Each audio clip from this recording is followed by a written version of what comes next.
হয়ে গেছি। এদিকে আমার বাবু, এদিকে জুতো পড়ছে। আমরা কোথায় যাব বলছি পরের ভিডিওতে। কোথায় যাব? বাবু হাসছে না। বাবু জলের বোতলটা দেখতো, এখানে আছে, দেখো থলিটার মধ্যে আছে।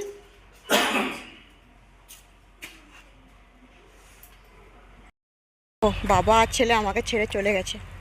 আমি একাই যাচ্ছি স্টেশনে, ওরা আগেই চলে গেল। যাক, অসুবিধা নেই, আমি একা যেতে পারবো। তো রৌদ্র না, খুব বেশি লাগছে রৌদ্রটা। এখন বাজে 3:41। একটু ট্রেনটা লেটে আছে, সেজন্য লেটেই বার হলাম। যেহেতু আমাদের বাড়ি থেকে স্টেশনটা সামনেই, খুব একটা দূরে নয়, জাস্ট 5 মিনিট লাগবে, পৌঁছে যাব 45 অবধি। তো যাওয়া যাক স্টেশনে, তারপরে বলছি কোথায় যাচ্ছি।